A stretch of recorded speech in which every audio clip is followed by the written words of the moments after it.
নকল করতে গেলে তার ঠেলা তো সামলাতেই হবে। অন্যকে লোক দেখানোর ফল। বাবা, ভগবান আছে ভগবান, উপর থেকে ফুল ছুঁড়ে এইভাবে সব ভণ্ড করে দেবে। আচ্ছা, আপনারা এটা দেখে কে কি ভেবেছিলেন কমেন্টে জানাবেন অবশ্যই। अरे कहना क्या चाहते हो? আপনারা তো বাস, ট্রেন, প্লেন এগুলোতে দেশ ভ্রমণ করেছেন, কিন্তু আজ একটা নতুন আইডিয়া দেখাচ্ছি, দেখে নিন। এভাবেও কিন্তু দেশ ভ্রমণ করা যায়। আমার কিন্তু এই ট্রাভেলটা খুব ভালো লেগেছে।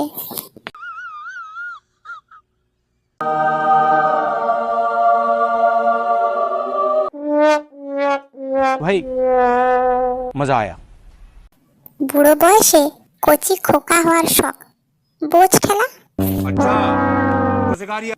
আহা, আমাদের ঋতুপর্ণা দিদি যে আইসক্রিম খেতে খেতে পড়ে গেল, কিন্তু চাপ নেওয়ার কোনো দরকার নেই, আমাদের বুম্বাদা পেছনে আসছে তো। চিরদিনই তুমি যে আমার, গাইতে গাইতে।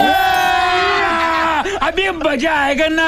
এ কি, এ তো বুম্বাদা নয়, এ তো লবি দাদা এসে উপস্থিত হয়েছে। ঋতুপর্ণার দিকেও বলিহারি, সে আবার নিজে উঠতে পারে না যতক্ষণ না ক্রেন দিয়ে, সরি, কেউ উঠিয়ে দিচ্ছে। তোমাদের মধ্যে কাদের কাদের এই ধরনের বন্ধু আছে? এদের শুধু একটা ফোন আর কোদাল দিলেই নিজের কবর নিজেই খুঁড়ে ফেলবে। अच्छा व्हाट আর একটি নতুন ট্রাভেল দেখাচ্ছি, টুল ট্রাভেল।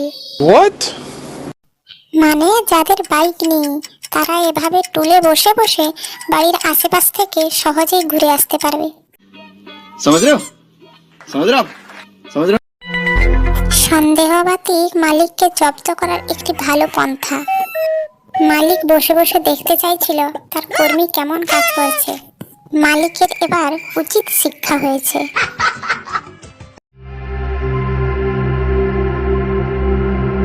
এই দেখুন আমাদের ভুঁড়িওয়ালা দাদা, থুড়ি শক্তিমান দাদা চলে এসেছে সাহায্য করতে। এটা ভুঁড়িওয়ালা থুড়ি শক্তিমান দাদার দোষ নয়। কোনো ব্যাপার না, চিন্তা করার দরকার নেই, আমাদের দাদা সাহায্য করে দেবে। এই ধরনের সামান্য কাজ ভুঁড়িওয়ালা থুড়ি শক্তিমান দাদাদের দিয়ে করাতে নেই।